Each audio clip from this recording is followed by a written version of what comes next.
We always found the half-eaten bodies.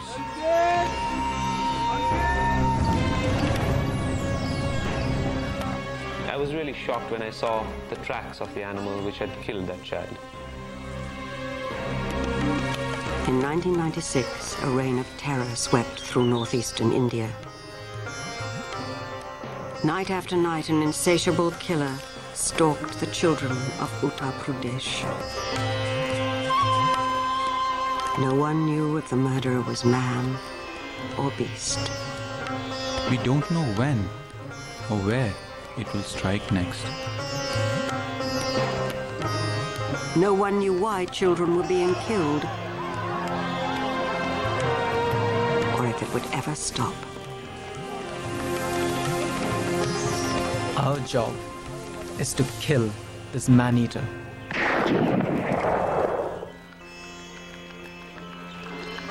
In this rural corner of India, people endure the heavy burden of poverty. They work tirelessly to carve a simple living from an ancient land. But the struggle to survive has become even harder. The tranquil fields that have always sustained them now shelter a deadly enemy. Despite the danger, villagers must work the sea of crops that surround them. Everyone keeps a silent vigil, watching for a killer they have never seen. A killer that is stalking their children. No one knows when or where it will strike next. Armed rangers scour familiar terrain in search of an unknown killer. But despite round-the-clock patrols, dozens of innocent children have been killed. Those who have survived its deadly assault can offer few clues to the killer's identity, except the telltale scars of a vicious attack. This is first group. First canine, second canine, third canine, fourth was missing. Fourth one यहाँ बीच में कहीं रहा होगा, ये slip कर गया. 5-year-old Bablu was attacked within feet of his home, then dragged 50 yards before being released. हाँ, मतलब ये 50 yards यहाँ होगा, या more than 50 yards. खाना खाने में दुखता है? Does it hurt when you eat? रोज ऐसे सोने में दुख Does it hurt when you sleep on this side? करवट लेके इधर सोने से? His bloody shirt tells part of the story a young boy cannot bring himself to remember. But the men pursuing the killer are losing the battle. Only thing that we can do what we are doing, and we are doing as sincerely as we can. Whatever is stalking the children of Uttar Pradesh moves at will through fields that blanket the regions of Pratapgarh and Jaunpur. It was here, in the tiny village of Daryaganj, that one of India's most chilling murder mysteries began. As the sun touched the horizon, a group of children played in the fields at the edge of the village. It was March 17th, 1996.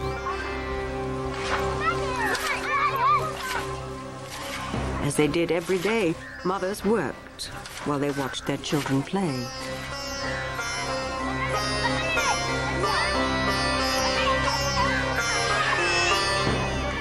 A mother asked her son to fetch a bundle of grass, not knowing that danger lurked nearby.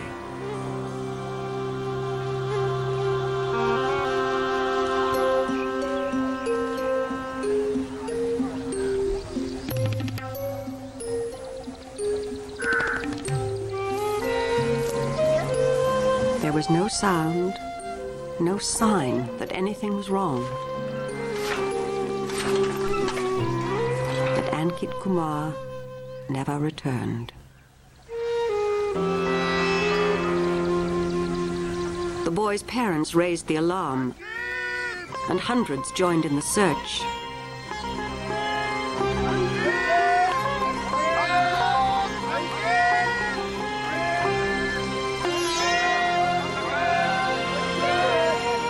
it was Ankit's father who picked up his son's trail.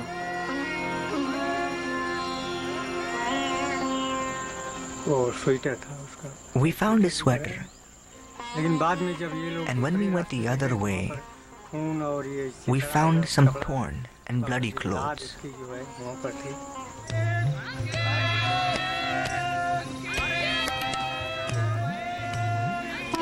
The search went on all night. Everyone desperately hoped to find Ankit alive, perhaps asleep under a tree.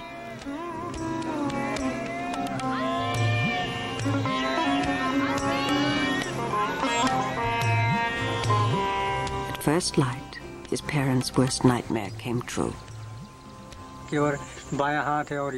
We found only his hand and his head. We wrapped them in a cloth and brought him home. We are still afraid because we can't see who's doing this. Nobody can stay outside. Who knows what will happen?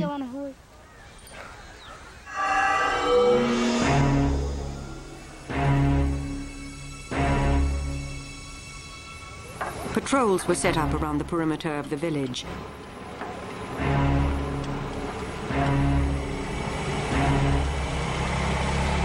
But the killer moved on, stalking other villages along the river. The government responded, detailing men to cover a wide range of territory. Still, 5 more children were lost over the next 2 weeks. The killer executed the classic moves of an ambush predator. Using available cover, it silently stalked its victims, attacked suddenly, and then vanished without a trace.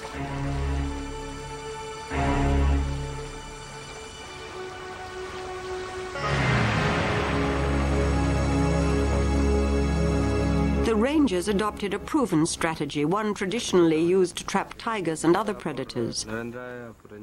They tried to encircle their quarry and flush it out.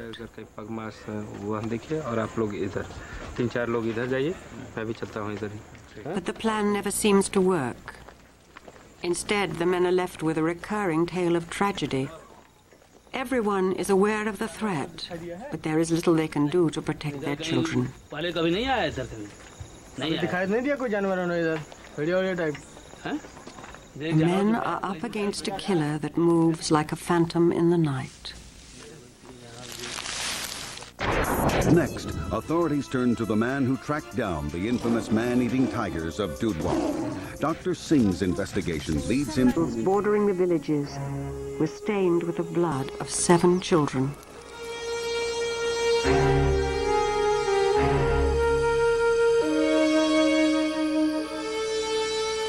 Desperate for help, the authorities turned to the one man in India they believed could catch the mysterious killer. Wildlife warden Dr. R.L. Singh. I felt that I have been given a very important assignment and I must do everything to solve it. Dr. Singh is a specialist in India's wild places and the animals that dwell there. He knows the habits of big predators and how to catch them when they turn deadly. In 1981, over 100 people had been killed and eaten in India's Dudhwa National Park. It was Singh who tracked and killed the 3 man-eating tigers responsible for the deaths.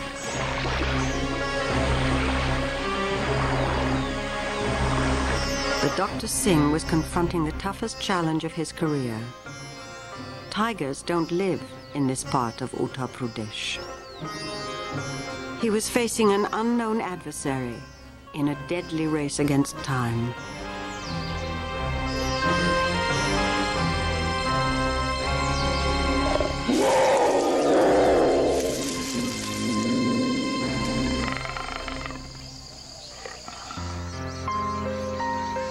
This is a land rich in wildlife. From India's lowlands to her rainforests, the country is home to a stunning array of creatures.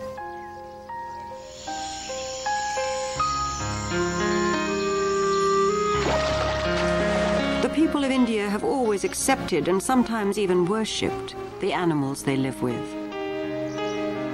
But more and more wilderness has been transformed into pastures and fields. And in Uttar Pradesh, it seemed that peaceful coexistence was giving way to deadly conflict. For Dr. Singh, the stakes were enormous. Children were being murdered, and the public was losing its tolerance for wild animals.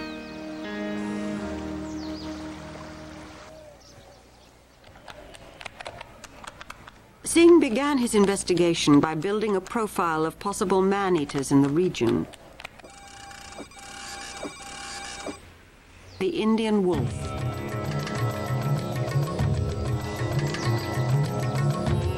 The wolf prefers to hunt at night. Among the most versatile of all predators, wolves study their prey and capitalize on weaknesses they observe. Wolves prefer to eat fresh meat, but a single wolf rarely consumes more than 10 pounds of food at a time. There's been just one documented report of man-eating wolves in India, and that was in 1981 in the neighboring state of Bihar.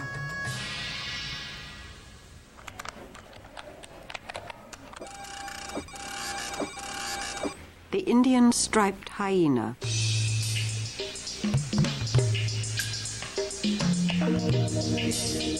Little is known about this elusive carnivore.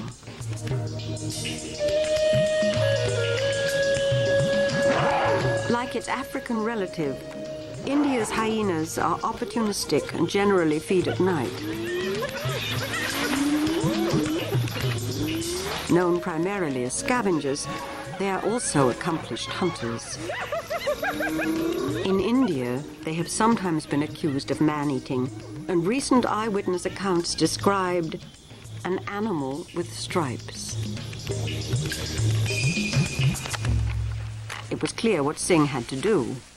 He ordered his men to patrol the region for hyenas. They had orders to shoot on sight. But in spite of their searches, not a single hyena was found.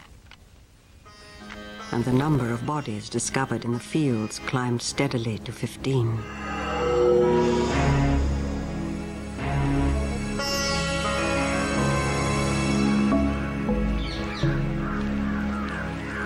Digging for clues to the killer's identity, Singh returned to the scene of the first attack. He found a village still living in fear. Singh questioned the mother of Ankit Kumar. She was among the last to see her young son alive. Right there. Did you see what happened? No, but this boy was playing here and he saw it dragging him.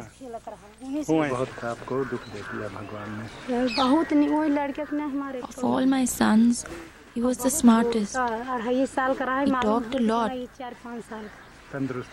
He was healthy. He looked like he was 4 or 5 years old. Still consumed with grief, she had little hard evidence to offer. Of all the kids in the entire village, such a boy. We'll be right back with more Geofiles. Singh came away from Darya Ganj with few answers. But he was certain the killer could move anywhere undetected, and that each successful attack might only encourage the next.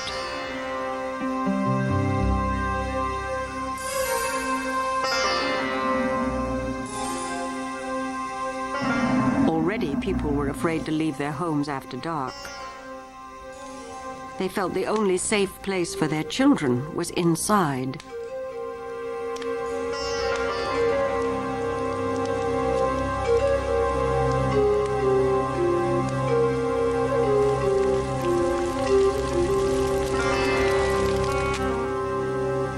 But the villages of Uttar Pradesh had no idea how cunning an enemy they faced. For this was a killer that would follow its prey indoors.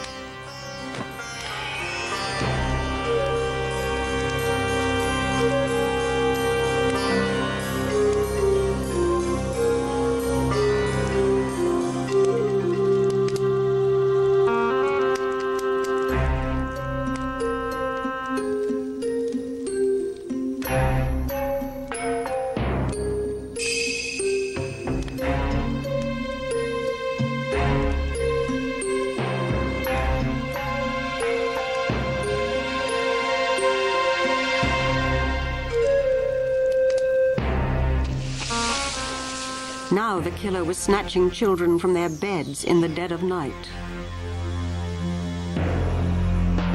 Singh's worst fears were being confirmed. The killer was getting bolder and bolder.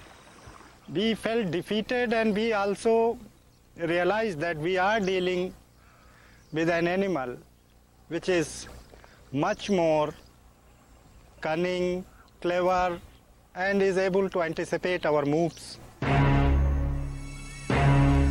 The killer was randomly stalking villages along the river. In just 3 months, it had attacked 26 children, killing 15. Though he was still unable to identify his quarry, Singh had noticed something odd. In nearly every case, the killer had eaten only half its victim, but hyenas rarely waste that much. Singh began a process of elimination. If it wasn't hyenas, what else could it be?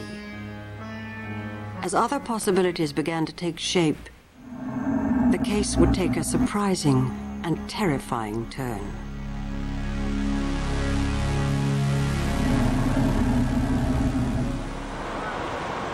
Singh was determined to follow his instincts. He canvassed nearly every village that experienced an attack, and at last another suspect emerged.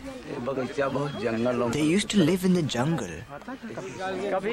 Now wolves come near the village at night to take our goods. They came in the night. But Singh knew little about wolves, so he set out to learn everything he could.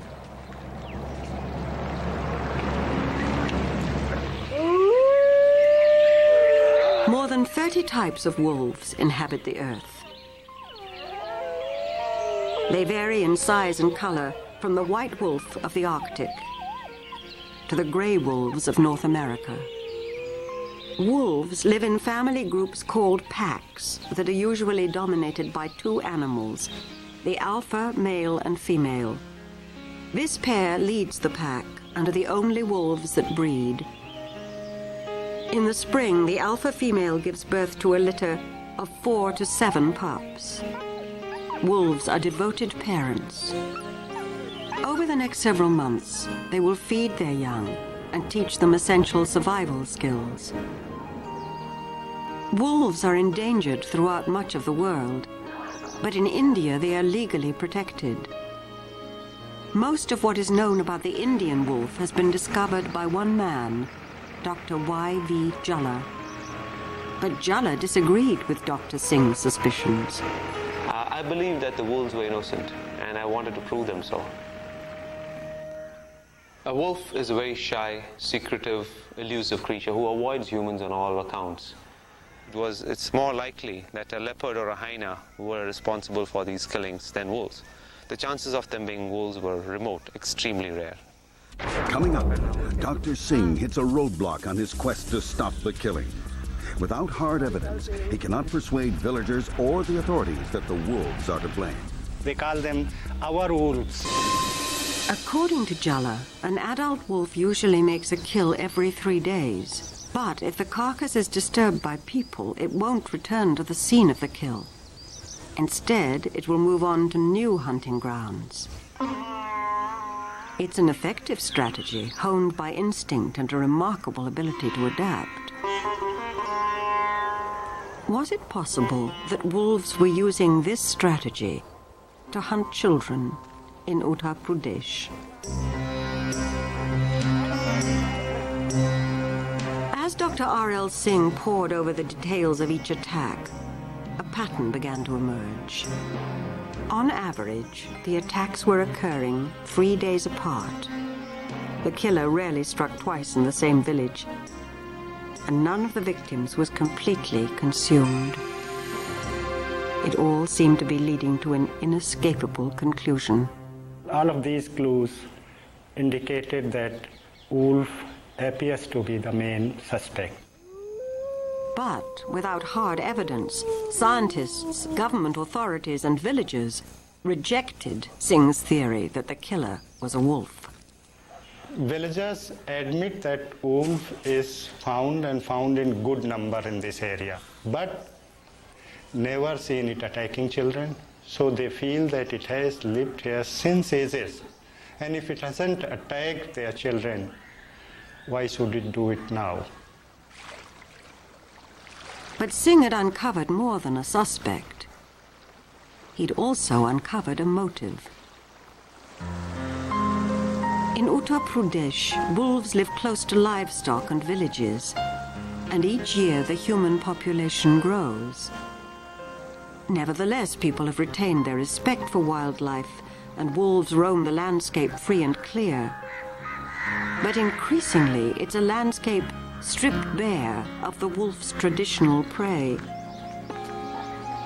Wolves here may be forced to prey on livestock, and with a single goat or sheep valued at 6 months' income, it's rare to see livestock left unguarded.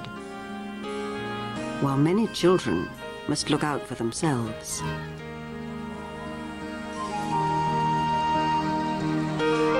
To Dr. Singh, a starving wolf has the best of all reasons to become a man-eater. Once a carnivore is forced under ecological stress to attack a man, they discover that man is the easiest prey. Also, they discover that beneath its colorful clothes, it also carries flesh and blood, and which can be eaten.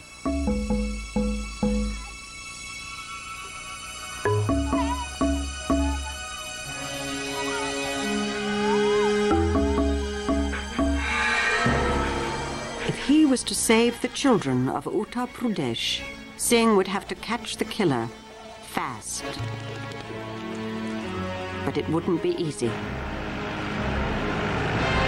The government demanded proof before Singh could shoot a wolf. And terrorized villagers now ridiculed his theory, believing that if it was a wolf, surely Singh would have caught it by now. To them, it had to be something larger than life. Something they were utterly powerless to stop.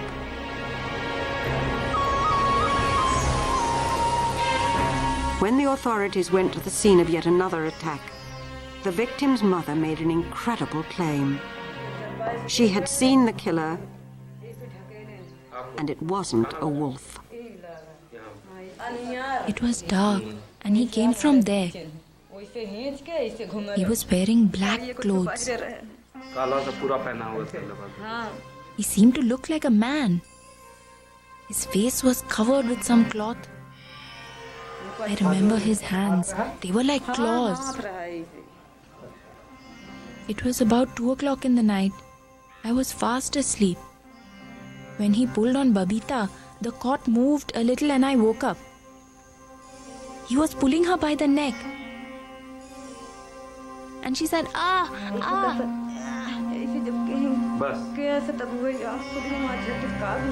I reached for her hand and leg, but he grabbed her like this and he dragged her away from me.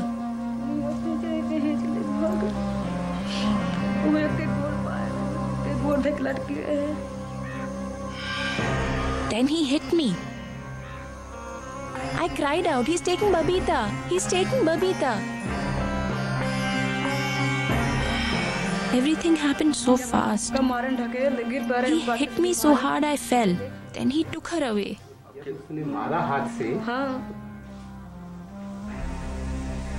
In the morning, the body of a child was found.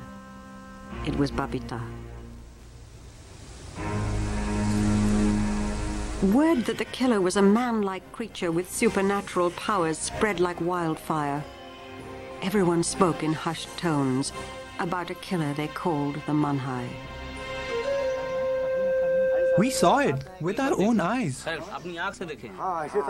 He can jump into the sky.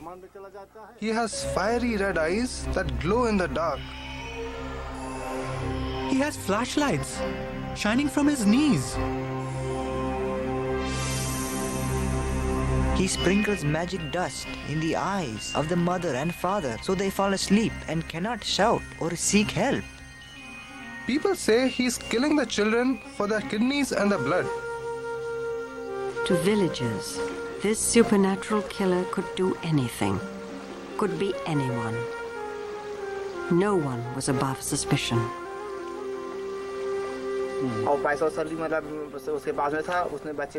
There was this woman who had money in her bag. She was giving the child money. Some people thought she was trying to lure and kidnap the child, so everybody panicked and ran to help. But some of them got carried away. You killed her? Yes. She died? Yes, she died. Then, in village after village, the witch hunt began. Some 20 innocent people were beaten to death. It's unbelievable how emphatically, convincingly they tell us that no, they saw it happening.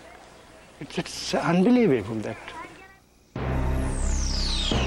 With a supernatural creature on the loose, Singh's argument that the killer was a wolf fell on deaf ears.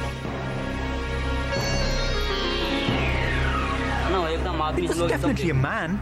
We saw it with our own eyes. It was only 2 yards away. Surely we can tell if it was an animal or a man. It's a human. It was a man who wore black clothes and came wearing a veil. And they don't believe that they are innocent wolves. They call them our wolves. They can't do that to us. Coming up, for the terrorized villagers, any suspicious person could be the culprit. Their frustration boils over and spills onto the local police. He desperately needed the villagers' help. He needed thousands of eyes to watch over the fields and along the riverbanks where the killer might hide. But no one would help Singh kill an animal they believed to be innocent. Worse yet, Singh knew that only the killer's capture could prevent the countryside from erupting in further violence. Villagers had already taken to the streets over the death of a 4-year-old child in the village of Alea. When his parents tried to press murder charges against the Manhai, the stage was set for trouble. The people protested, saying it's a human that's killing our children. But we told them it was an animal. They said, you're not doing anything.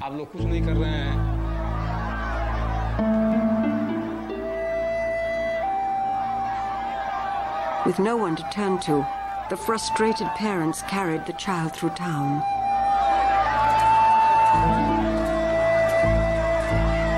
A large crowd quickly formed. Angered by the failure of the police to stop the killing, the crowd began protesting. Emotions ran high.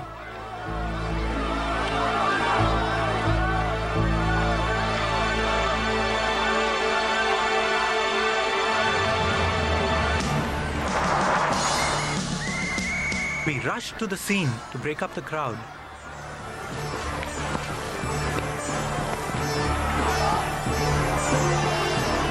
The people were shouting. They said if we won't catch the Manhai, we must be helping him. Then they turned on us.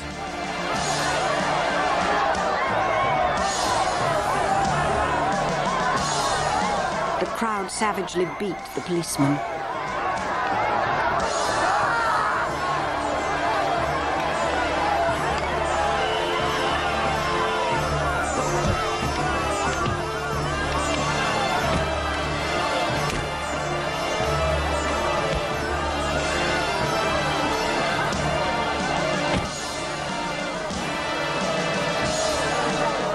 Only 2 officers escaped by running into the fields. It was too dangerous to stay there. They said, kill them all and burn them in their jeeps. We had to run. If we hadn't run, 20, 25, 50 people would have died, and the situation would have gotten out of control. Then the mob set fire to 3 police jeeps and a bus. In a matter of minutes, 1 villager was dead and 6 policemen were critically wounded, beaten beyond the point of recognition.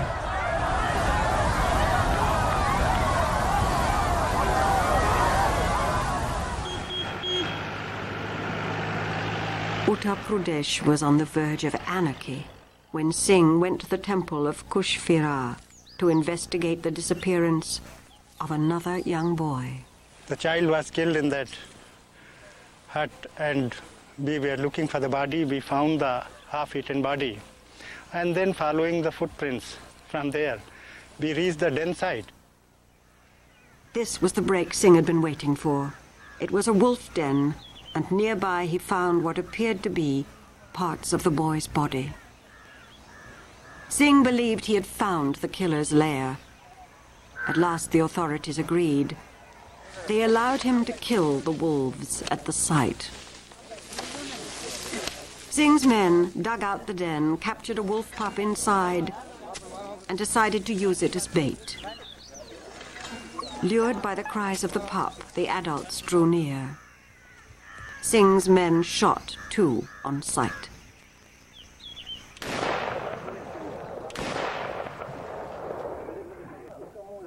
After 4 months of unrelenting terror, everyone believed the case had at last been cracked. We thought we have succeeded in eliminating the aberrant pack of wolves, and we called off the operation.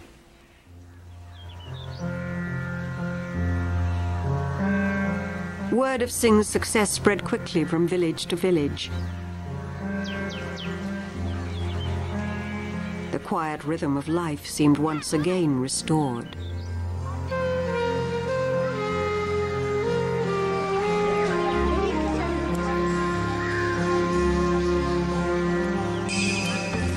But it was all an illusion. Just days later, the killer struck again. Dr. Singh was devastated. He resumed patrols immediately, but Singh's confidence was shaken. Had he killed the wrong wolves? Or was it something far worse? Was there an entire pack of man-eaters on the loose?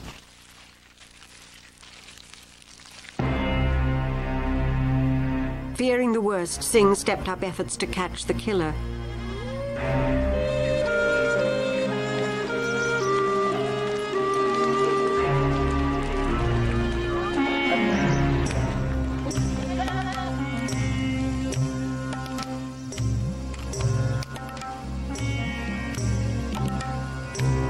He set up ambushes along the trails leading from the villages to the river.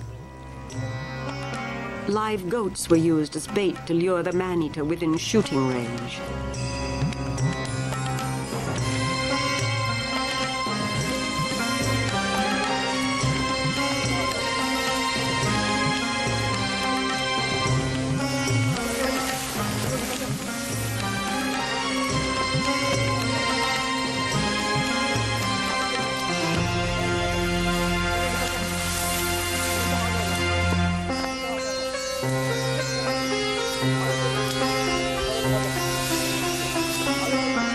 Still, no matter how close they got, the killer always seemed to vanish before their eyes. The people of Uttar Pradesh were convinced that no one could protect their children. Their once peaceful world had become a nightmare of fear and death.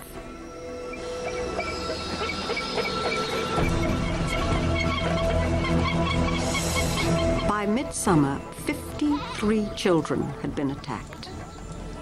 The death toll stood at 32. Parents everywhere kept their young ones close. Schools were closed. No one let their children walk alone in the fields. Coming up, Dr. Singh takes a gamble. Can he and his men finally stop the killing? Unable to tell if he was hunting one man-eater or several, he ordered his men to shoot every wolf they encountered. We wanted to eliminate the man-eater pack as quickly as possible, even if 1 or 2 innocent ones got killed. Singh's men shot several wolves, but the killing didn't stop. He called in Dr. Y.V. Jalla. Jalla still wasn't convinced that wolves were responsible for the deaths. But shortly after he arrived, another child was killed. When Jalla came on the scene, he was stunned by what he found. I was really shocked when I saw the tracks of the animal which had killed that child.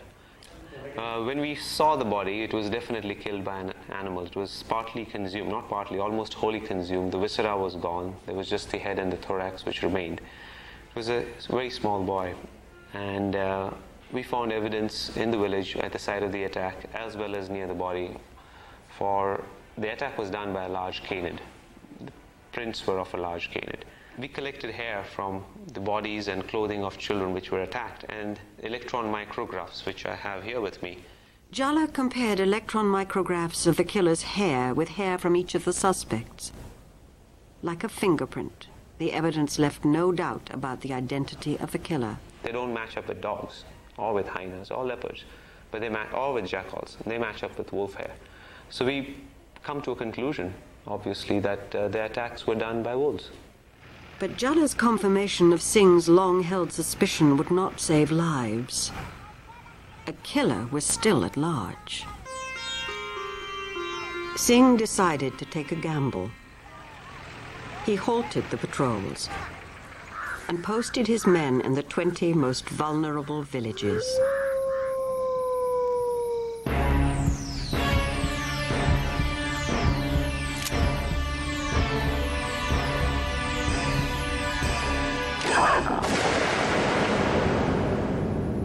On the night of October 15th, the 12th wolf was shot. It was a male and the largest wolf shot to date. According to Singh, it was an alpha male, the leader of a man-eating pack. With the death of the wolf, the killing finally stopped. 76 children had been attacked. 46 had died. After 7 long months, the fear that had once gripped the region at last began to fade. But still, several mysteries remained. Had one wolf or many been responsible for the killings? For Dr. Jalla, a single wolf was to blame. The child-lifting animal was either a wild wolf, which had lost its fear of humans, or it was a captive wolf which was set loose by someone, or it was a wolf-dog hybrid. We will never know out of these 3 what the reality was. But for Singh, the larger mystery was why. What could have happened in the days before the first attack that would lead any wolf to prey on a child? In the village of Daryaganj, where the first child was killed, Singh heard an intriguing story. We discovered that people of the village attempted to burn the dens and pups of the wolves living in this area. Just days before the first child was killed, the villagers approached a wolf den and found pups inside. Having recently lost livestock to the wolves, they decided to destroy the den and kill the pups.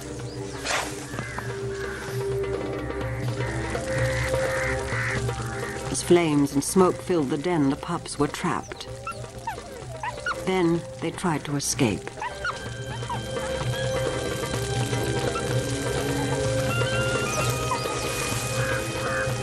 They could not run away because their feet were already burned, and they were killed, 2 of them.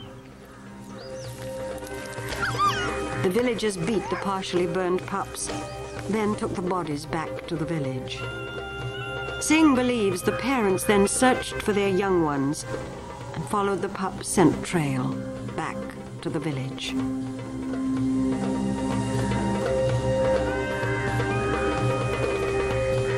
And tired, not able to hunt, perhaps they saw children playing, and under the stress, they lifted one of them. We may never know what caused a wolf to become a man-eater and kill the first child.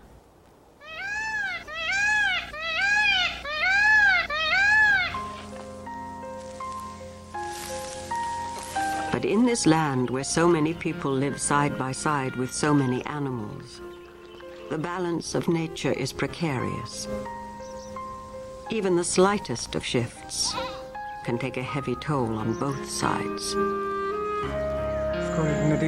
We buried our son and Keith at the river's edge. Then we honored his memory.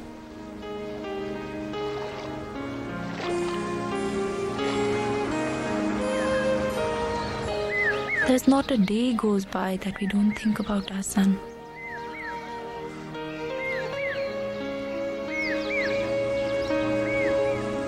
But there are always two sides, no matter how tragic the story. Wolves are highly endangered. There are very few wolves left where there used to be many once. The planet is being conquered by just one species. As its population continues to grow, India must make room for its natural wonders before the tide of its humanity forever sweeps them from the land.